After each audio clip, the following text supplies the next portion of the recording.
नमस्कार प्यारे दोस्तों, ધોરણ 12 ચેપ્ટર 4 માં આગળ જઈએ તો આજનો ટોપિક આપણે લઈશું રિંગની અક્ષ પર ચુંબકીય ક્ષેત્ર। જો અલગ અલગ ટોપિકો આપણે ભણ્યા હતા। શરૂઆતમાં આપણે ભણ્યા હતા ચુંબકીય ક્ષેત્રમાં ગતિ કરતા વિદ્યુતભાર ઉપર લાગતો લોરેન્જ બળના કારણે કેવી કેવી અસરો ઉદ્ભવે છે। વિદ્યુતભાર વર્તુળાકાર માર્ગે ગતિ કરે છે, એની ત્રિજ્યા, એનો કોણીય વેગ, એની આવૃત્તિ એ બધાની ચર્ચા કરી। એનો ઉપયોગ કરીને સાયક્લોટ્રોન ભણ્યા હતા। લાસ્ટ ટાઈમ આપણે ભણ્યા હતા બાયો સાવર્ટનો નિયમ।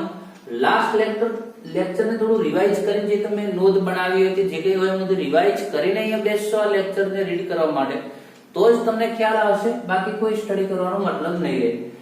બાયો સાવર્ટનો નિયમ એવો હતો કે કોઈ આવો એક ખંડ હોય, આપણે શું કહ્યું ભાઈ, કોઈ ખંડ હોય, I જેટલો પ્રવાહ હોય, dl જેટલી લંબાઈ હોય, આ ખંડના કારણે ઉદ્ભવતા ચુંબકીય ક્ષેત્રનું સૂત્ર મેળવ્યું μ0/4π IDL cross r upon r²।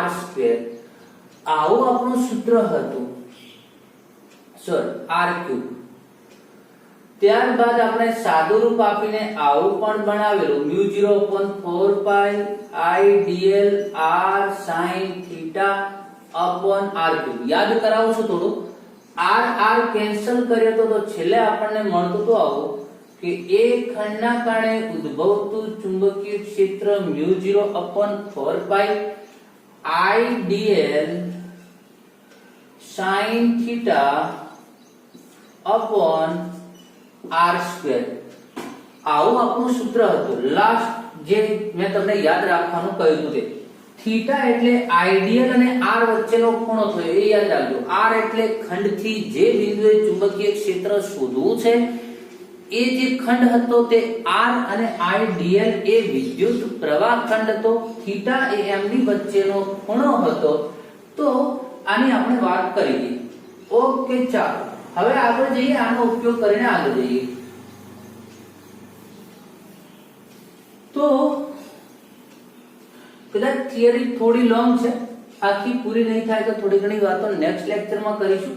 ચાલો ધ્યાનથી સાંભળજો। કોઈ પણ થિયરીની શરૂઆત એવી રીતે થાય, બોર્ડ એક્ઝામ માટે આઈએમપી થિયરી કહી શકાય મિત્રો। તો કોઈ પણ થિયરીની શરૂઆત જે છે એ આકૃતિ અને આકૃતિ બાદ એ આકૃતિનું વર્ણન અને પછી ગણતરી, એ રીતે એ ભાગમાં આપણે ડિવાઈડ કરીશું। હવે અહીંયા થોડીક હું સમજાવી દઉં વાતને। આપણે જે બાયો સાવર્ટનો નિયમ ભણ્યા એ તો નાના ખંડ માટે ભણ્યા, આટલા ખંડના કારણે ઉદ્ભવતું ચુંબકીય ક્ષેત્ર। હવે અહીંયા પ્રવાહધારિત રિંગ છે, આખું વર્તુળ છે પ્રવાહધારિત। હવે આખી રિંગ હોય તો રિંગમાંથી પ્રવાહ પસાર કરવામાં આવે તો એની આજુબાજુ પણ શું ઉત્પન્ન થવાનું? ચુંબકીય ક્ષેત્ર। અને એ ચુંબકીય ક્ષેત્ર આપણે અક્ષ ઉપર નક્કી કરવું છે, એટલે કે રિંગની અક્ષ પર ચુંબકીય ક્ષેત્ર, એવું આપણે ટાઇટલ આપ્યું છે। આ રિંગ છે। હવે અક્ષ એટલે શું? તો રિંગના કેન્દ્રમાંથી પસાર થતી જે રેખા છે એને આપણે શું કહીશું? એની અક્ષ કહીશું। અને એને જે લંબ રૂપે હોય એને એની આપણે વિષુવ રેખા કહીશું। તો આ રિંગના કેન્દ્રમાંથી પસાર થતી જે રેખા છે એને આપણે કહીશું એને અક્ષ। એની અક્ષ કઈ અક્ષ ઉપર આવેલી છે? x અક્ષ ઉપર આવેલી છે। તો y z સમતલમાં આપણી રિંગ પડેલી છે એવું કહી શકાય। ઓકે, ચાલો હવે અહીંયા રિંગના કારણે બાયો સાવર્ટના નિયમનો ઉપયોગ કરી ચુંબકીય ક્ષેત્ર નક્કી કરવું હોય તો આઈડિયલમાં આખી રિંગની લંબાઈ ન લઈ શકીએ આપણે। ચાલો કે I જેટલો પ્રવાહ વહે છે તો IDL, તો dl એટલે કેટલા? તો કે આખી રિંગ છે તો રિંગ dl = 2π r કરી અને તમે ગણતરી ન કરી શકો, યાદ કરો લાસ્ટ લેક્ચર। એટલે જ મેં કહ્યું કે રિવાઇઝ કરીને બેસો, નહીંતર કોઈ મતલબ નહીં રહે મિત્રો। મેં કહ્યું હતું કે સુરેખ તાર માટે સાચું છે, રિંગ આખી સુરેખ નથી, એ તો વર્તુળમાં છે, એટલે સતત એ વક્ર બનતો જાય છે તાર। તો નાના એક ખંડનો શોધી અને ત્યારબાદ આપણે સંકલન કરી અને કુલ ચુંબકીય ક્ષેત્ર નક્કી કરીશું। આ રીતે આપણે લાસ્ટ લેક્ચરમાં પણ મેં તમને સમજાવ્યું કે વક્ર તાર હોય તો શું કરવું પડે। ઓકે, ચાલો આકૃતિ દોરી દીધી છે, આકૃતિનું વર્ણન કરી લઈએ અને ત્યારબાદ કેલ્ક્યુલેશનની શરૂઆત કરીએ. આકૃતિમાં દર્શાવ્યા પ્રમાણે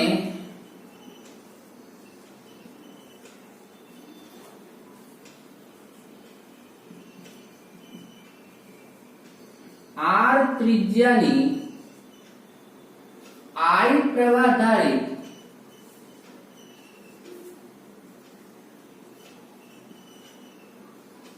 એક રિંગ લેવામાં આવી છે. ઓકે, R ત્રિજ્યાની I પ્રવાહધારિત એક રિંગ લેવામાં આવી છે. આ રિંગ થી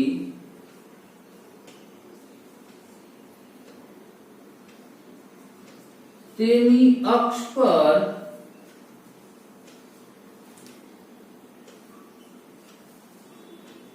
x અંતરે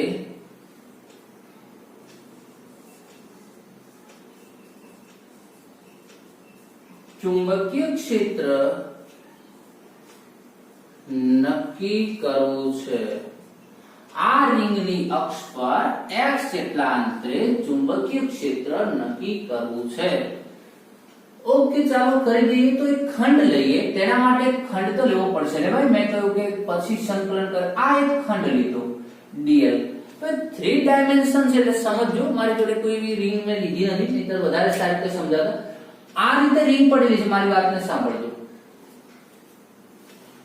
આ બોર્ડની બહારના ભાગે આવતી હોય એવી રીતે આવી રીતે રિંગ પડેલી છે. આવી રીતે ખ્યાલ આવે છે ને? એની અક્ષ જે છે બોર્ડની સપાટીને કેવી થવાની? સમાંતર. આવી રીતે રિંગ છે. એમાં મેં ઉપર આ રીતે ખંડ લીધો અને આ ખંડથી અહીંયા ધારો કે આ અંતરનું નામ r કહી દઉં છું. આવું પૂરતું. આ ખંડથી, એટલે ખંડ ભલે મેં આમ દોર્યો છે પણ વાસ્તવમાં એ ખંડ કઈ રીતે આવવાનો? આવી રીતે. કારણ કે રિંગ આવી રીતે પડી છે ભાઈ. આવી રીતે રિંગ છે, એના ઉપર મેં એક ખંડ લીધો તો આ થશે એના બહારના ભાગે ખંડ. પણ હું આમ દોરી નથી શકતો એટલે આપણે ચિત્ર દોરતા હોય તો આ રીતે દર્શાવીએ. ખ્યાલ આવી ગયો છે મિત્રો? બરાબર કોન્સન્ટ્રેશન કરવું પડશે. તો આ થયો એનો ખંડ અને આ થયું ખંડથી અંતર.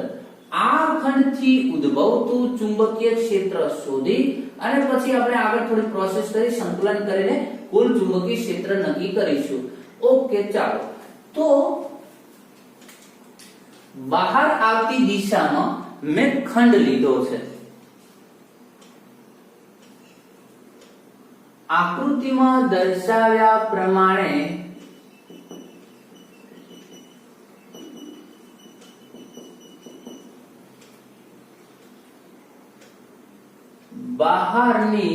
બહાર તરફ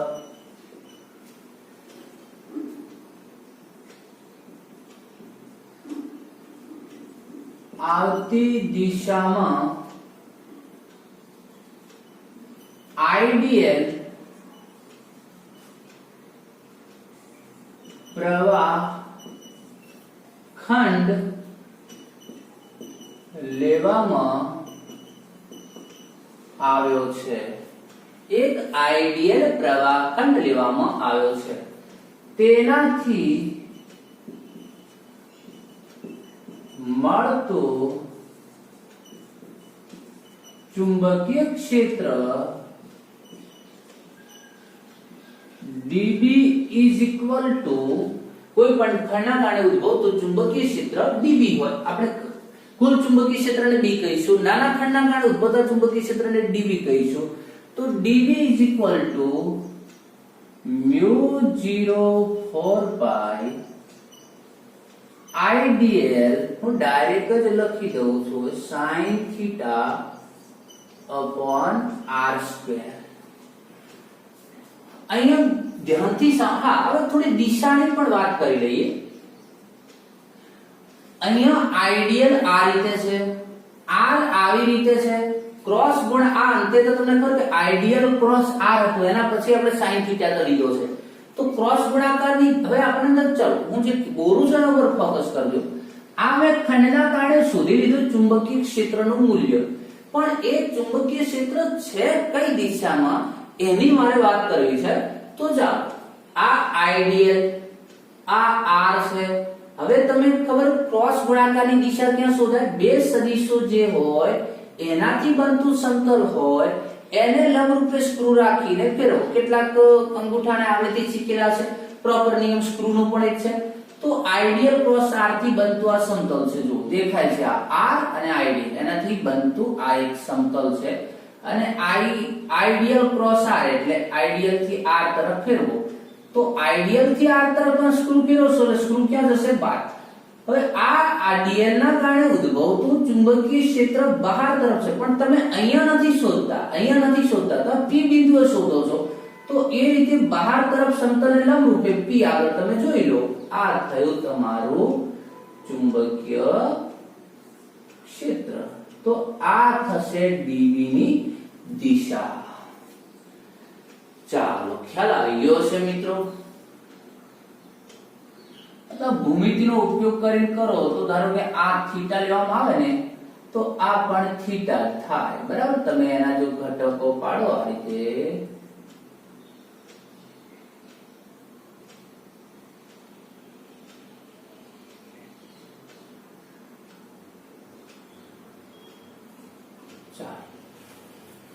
તો આ થીટા, તો આ થીટા, જો આ થીટા હોય, આ 90 છે, આ 90 માઈનસ થીટા, આ પાછો થીટા હોય અને આ પાછા લંબ છે એટલે 90 માઈનસ થીટા હોય, આ થીટા હોય, બરાબર? એવું તમે કરી લેશો જાતે. ઓકે, ચાલો, આ થીટા જેટલો ખૂણો છે ધારો કે અહીંયા, તો અને આ પણ ધારો કે x અક્ષ ને ડીબી વચ્ચેનો ખૂણો પણ થીટા છે. તો x અક્ષ સાથે થીટા ખૂણે ડીબી મળે છે. તો હવે થોડી ગણતરીમાં આગળ જઈએ. હવે જો એક ધ્યાન રાખજો મિત્રો, હા, પાછું ભૂલ ના પડે. અહીંયા જે થીટા લીધો છે ને અહીંયા જે મેં દર્શાવ્યો છે એ થીટા એ બંને અલગ છે. એક કામ કરીએ, આપણે એને થોડું અલગ કરી દઈએ. તો આ થીટા ના કહેતા હું આને ફાઈ ખૂણો કહી દઉં. ફાઈ, તમે પણ ફાઈ કહી દો, કારણ કે બે ખૂણા આવે છે. અહીંયા મેં લીધો છે આઈડિયલ સાઇન થીટા. તો હું ફરીથી એ થીટા આ હતો, એ બીજો થીટા હતો, બીજી જગ્યાએ ખૂણો બને છે, તો થોડું કન્ફ્યુઝન જતું તમને. ઓકે, ચાલો, સાઇન થીટા શું હતો? તો કે r અને dl વચ્ચેનો ખૂણો. તો dl ક્યાં છે? તો કે તો અહીંયા છે, આ રીતે બહાર છે. r ક્યાં છે? તો અહીંયા. એટલે r અને dl વચ્ચેનો ખૂણો અહીંયા થાય છે. જોઈ લો, 90 ડિગ્રી હોય, લંબ જ હોય. યાદ કરો ભાઈ, સ્પર્શક અને આ રીતે r અને આ જે dl છે સ્પર્શકની દિશામાં, એમની વચ્ચેનો ખૂણો જોઈ લો કેટલો બને છે? 90 ડિગ્રી. બે પેન મૂકીને તમે ચેક કરી લેજો. તો અહીંયા આઈડિયલ અને r વચ્ચેનો ખૂણો થીટા બરાબર 90 ડિગ્રી છે. એટલે અહીંયા જે થીટા તો અલગ હતો, એ આપણે db અને x અક્ષ વચ્ચેનો હતો, એ 90 ના થતો, એટલે એને આપણે અલગ સંજ્ઞા આપી. અહીં theta is equal to 90 degree, મતલબ π/2 રેડિયન. તો sin 90 બરાબર કેટલા થાય? 1 થાય. એટલે એ પણ નીકળી ગયું. તો કેટલું થયું? db is equal to μ04π ideal upon r square. ચાલો, આટલા સુધી આયા મિત્રો. હવે r ની જે કિંમત મૂકી દઈએ, μ0/4π ideal upon r square છે. sin θ is equal to 1 થઈ ગયું. r એટલે શું? તો કે ખંડથી અંતર. હવે આવું અંતર સૂત્રમાં ન રખાય. તો પૂછો કેમ ન રખાય? અરે ભાઈ, અહીંયા આપણને એવી રીતે એક્ઝામ્પલ પૂછે કે રિંગના કેન્દ્રથી x, ભાઈ રિંગની અક્ષ પર 10 સેન્ટીમીટર અંતરે ચુંબકીય ક્ષેત્ર નક્કી કરો. હવે આ તો ત્રાંસા અંતરો છે, આને માપી ન શકાય. પ્રોપર અંતર આપણું x છે, પછી અંદર ત્રિજ્યા હોય, આ x હોય, તો એ બરાબર છે. હવે તમને એમ કહે કે જ્યાં તમે ખંડ ધાર્યો છે ત્યાંથી 20 સેન્ટીમીટર ત્રાંસા અંતરે ચુંબકીય ક્ષેત્ર, એ નકામું છે, વાહિયાત છે. એટલે અંદર ત્રિજ્યા આવતી હોય તો ચાલે, અક્ષ ઉપરનું અંતર આવતું હોય તો ચાલે. તો એ r નું આપણે એવા સ્વરૂપમાં કન્વર્ટ કરીએ. આકૃતિ પરથી ઘણી વખત ભાઈ લખતો દેખાતું ના હોય તો હું બોલતો હોઉં છું, એના ઉપર થોડું ધ્યાન આપજો એટલે તમને સમજાઈ જાય. લખું ત્યારે ના દેખાતું હોય તો આકૃતિ પરથી r² ઇઝ ઇક્વલ ટુ, જો પાયથાગોરસ પ્રમેય પ્રમાણે આવું બધું હવે બોલવું સારું નથી પણ થોડું યાદ કરાવી લઉં છું. r² is equal to r² plus x², કાટકોણ ત્રિકોણ બને છે તો r² is equal to r² plus x². dv is equal to mu 0 4 pi I dl upon r square x square. છેદમાં આપણો r square હતો તો ડાયરેક્ટ જ કિંમત મૂકવાની થઈ ગઈ છે. આ એક આપણને ચુંબકીય ક્ષેત્રનું સૂત્ર મળ્યું, ખંડના લીધે ઉદ્ભવતું ચુંબકીય ક્ષેત્ર. હવે તમે જુઓ, હવે બરાબર ધ્યાનથી સાંભળજો. તો હવે આ તો આપણે ખંડના કારણે મળ્યું. હવે આપણે તો શું કરવું છે, આખી રિંગના કારણે ચુંબકીય ક્ષેત્ર નક્કી કરવું છે. તો શું ઓપ્શન રહ્યો, સંકલન કરવાનો. પણ બરાબર ધ્યાનથી સાંભળજો. જો તમને એવું લાગે કે આ તો બુકમાં છે એટલે આવી રીતે કરવું પડે, સરને પણ આમ લખવું પડે ને, એનો કોન્સેપ્ટ જ હોય છે. એમને બધું કોઈ આડેધડ યાદ રાખીને નથી લખવાનું હતું. હવે આપણે જોડે એક જ ઓપ્શન રહ્યો, db નું ક્લિયર થઈ ગયું, બધું થીટા મુકાઈ ગયો, સ્મોલ r ની કિંમત મુકાઈ ગઈ, આ ખંડના કારણે ચુંબકીય ક્ષેત્ર મળ્યું. હવે કુલ શોધવા માટે સંકલન કરી દઈએ. પણ સંકલન કરવામાં થોડું ધ્યાન રાખવું પડે. સંકલન શું કરશે તો સરવાળો કરે. હવે સરવાળો ડાયરેક્ટ સરવાળો ક્યારે થાય, સદિશો એક દિશાના હોય તો તમારો સરવાળો થાય. અહીંયા કેવું બને છે કે તમારા અલગ અલગ ખંડના કારણે ઉદ્ભવતું ચુંબકીય ક્ષેત્ર અલગ અલગ દિશામાં છે. જેમ કે આ ખંડના કારણે ઉદ્ભવતું ચુંબકીય ક્ષેત્ર આ બાજુ છે તો અંદર જતો તમે એ જ આ રીતે રિંગ આવશે, રિંગની નીચે અંદર જતો જે ખંડ છે, આમ તમે ખંડો લેતા આવશો, આ ખંડ, બીજો ખંડ, ત્રીજો ખંડ, ચોથો ખંડ, પાંચમો, આમ કરતા આ ખંડનું આ બાજુ આવશે, આ ખંડનું ધીમે ધીમે નીચેનો ખંડ છે તો એનું તો તમે જો આઈડિયલ અને ક્રોસ r, અહીંયા તમે r લેશો, આ રીતે પેન મૂકજો, આ રીતે મેં જેમ આંગળી લીધી છે એ રીતે તમે r રાખશો અને આ dl લેશો. તો ideal cross r, dl cross r કરો, સમતલને લંબ રાખીને સ્ક્રૂ, તો નીચેના ખંડનું ચુંબકીય ક્ષેત્ર તમારું આ રીતે આવવાનું છે, આ રીતે આવવાનું છે. હવે તમે આ રીતે, એનો મતલબ એટલો એવો થયો કે અડધી રિંગનું ચુંબકીય ક્ષેત્ર આ ચરણમાં આવશે અને અડધી રિંગનું ચુંબકીય ક્ષેત્ર આ ચરણમાં આવશે. તો બધા ઘટક, બધા જ ખંડના કારણે ઉદ્ભવતા ચુંબકીય ક્ષેત્રની દિશાઓ અલગ અલગ છે એટલે ડાયરેક્ટ સંકલન ન કરાય. તો હવે એના પાડવા પડે ઘટકો. તો હવે આના તમે ઘટકો પાડવા જાઓ તો આ બાજુ શું આવશે, આનો ઘટક dv sin phi, તો આ બાજુ શું આવશે dv cos phi, આનો પણ શું આવશે dv sin phi, તો અહીંયા શું આવશે dv cos phi.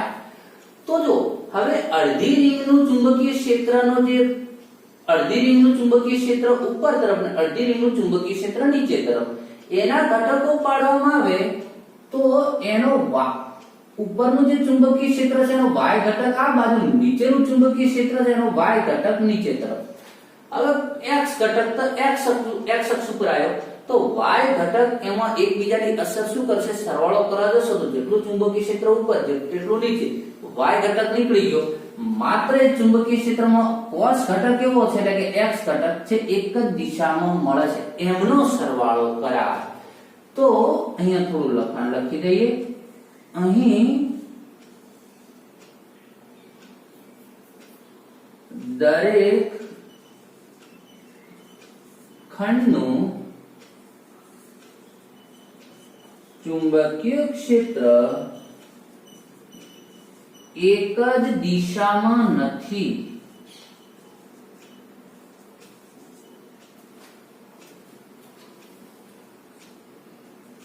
તેમના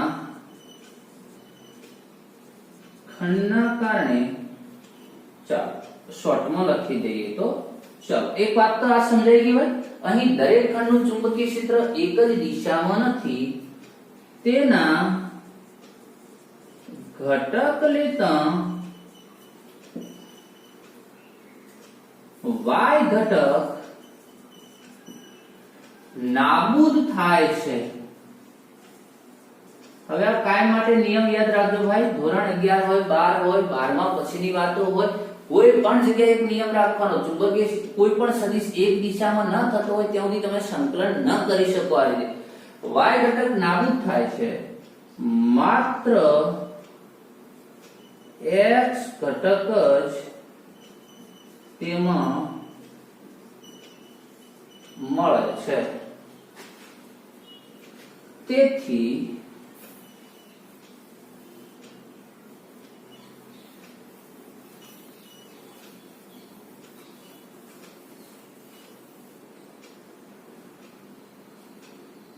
x ઘટક dbx is equal to mu 0 4 pi idl upon r square plus x square cos phi, કારણ કે db cos phi છે એમાં. ઓકે, આ મળ્યો આપણને ચુંબકીય ક્ષેત્ર. આને નંબર 1 કહી દઈએ. આનું સંકલન કરીશું એટલે આપણને કુલ ચુંબકીય ક્ષેત્ર મળશે. બસ આટલા સુધીની ધ્યાનથી વાત સાંભળજો. પહેલા આપણે રિંગની આખી ટોટલી વાત સમજી ગયા કે રિંગના કારણે ચુંબકીય ક્ષેત્ર નક્કી કરવું છે. પછી એ વક્ર છે તો ખંડ લેવો પડશે. થોડું રિવાઇઝ કરાવું છું. ખંડ લેવો પડશે. એક ખંડના કારણે ચુંબકીય ક્ષેત્ર આપણે નક્કી કર્યું. એની દિશા નક્કી, એમાં θ 90 આવે છે એ પણ ચર્ચા કરી, dl અને r વચ્ચેનું. પછી આપણે એમ થયું કે એક ખંડનું ચુંબકીય ક્ષેત્ર છે કઈ બાજુ, તો કે આ બાજુ છે, તો એની દિશા નક્કી કરી, સ્મોલ r ની પણ કિંમત મૂકી. તો આ રીતે આપણને અંતે અહીંયા db મળ્યો. હવે આપણને ભાઈ કુલ રિંગનું ચુંબકીય ક્ષેત્ર નક્કી કરવું છે તો બસ સંકલન કરી દેવું પડે. પણ સંકલન કરવા જઈએ તો મુશ્કેલી, કારણ કે સંકલન તો બધાનો સરવાળો કરે, પણ એક સદિશોનો સરવાળો તો ક્યારે થાય મિત્રો? જો બધા સદિશો એક દિશામાં હોય તો. એટલે જો તમે આનું સંકલન કરી દો તો અહીંયા થાય શું? તો એનો મતલબ કે બધા જ ખંડોનું ચુંબકીય ક્ષેત્ર તમે એક દિશામાં છે એવું માની લીધું. તમે કહો સર એવું માની લઈએ તો શું ફરક પડે છે? ભલે ને માની જ લીધું, ભાઈ ફરક એ પડે કે ચુંબકીય ક્ષેત્ર વાસ્તવમાં અહીંયા અલગ હશે ને તમારા સૂત્ર પ્રમાણે જે મળશે એ અલગ હશે. તો એવું થશે કે ધારો કે અહીંયા ચુંબકીય ક્ષેત્ર 8 ટેસ્લા હોય અને તમે એ જે સૂત્ર મેળવીને શોધશો તો એ ચુંબકીય ક્ષેત્ર તમારું 12 13 15 હોય. કેમ? કારણ કે આમાં જે ચુંબકીય ક્ષેત્ર નતું, જે કેન્સલ થતું હતું એ તમે તો ગણી લીધું. એટલા માટે આપણે અહીંયા પ્રોપર સાચું આપણને સૂત્ર મળે, વાસ્તવિકતા સાથે ખોટું ના પડે એટલે આપણે ધ્યાનમાં લેવી પડે દિશા. તો કે ખંડોના ચુંબકીય ક્ષેત્ર જોયું તો એની દિશા આ બાજુ, પણ નીચેના ખંડો જોયું તો એનું ચુંબકીય ક્ષેત્ર આ બાજુ છે. તો આ તો મેં તમને સમજાવવા માટે કર્યું છે, પણ તમે બી લખજો, કોઈ ફરક નથી, સારું લાગશે લખશો તો. તો પછી ખબર પડી કે એના ઘટકો પાડવામાં માત્ર x ઘટક જ એમાં રહે છે. તો હવે આપણે કહ્યું કે એનો x ઘટક કેટલો? તો કે આટલો થાય છે. હા, દરેક ખંડની અંદર y ઘટક નીકળી ગયો, એનો x ઘટક એક જ દિશામાં હશે. હવે એક જ દિશામાં ચુંબકીય ક્ષેત્ર, અહીંયા જે આપણું p બિંદુ આગળ ચુંબકીય ક્ષેત્ર જે મળશે અહીંયા, એ ચુંબકીય ક્ષેત્ર કુલ કેટલું છે? દરેક ખંડના x ઘટકના ચુંબકીય ક્ષેત્રના સરવાળા જેટલું. તો આપણે x ઘટક શોધી અને હવે એનું સંકલન કરીએ તો આપણને આ દરેક ખંડના x ઘટકનો સરવાળો મળશે અને વાસ્તવમાં ચુંબકીય ક્ષેત્ર એટલું જ હશે. તો મારી વાત થોડી સમજાઈ ગઈ છે મિત્રો. તો નેક્સ્ટ ટાઈમ આપણે સંકલન, હજુ cos phi ની કિંમત મૂકીશું, સંકલન કરીશું, પછી એના કિસ્સાઓની ચર્ચા કરીશું. એ હજુ થોડી થિયરી આગળ છે, તો બાકીનું કામ થોડું નેક્સ્ટ લેક્ચરમાં જોઈશું મિત્રો. તો આજની વાર્તાને આટલે સ્ટોપ રાખીએ, પણ આટલું કામ કરીને બેસશો તો નેક્સ્ટ લેક્ચરમાં ખબર પડશે, બાકી ખબર નહીં પડે. ઓકે, ચાલો તો આટલા સુધી રાખીએ, મળીએ મિત્રો નેક્સ્ટ લેક્ચરમાં.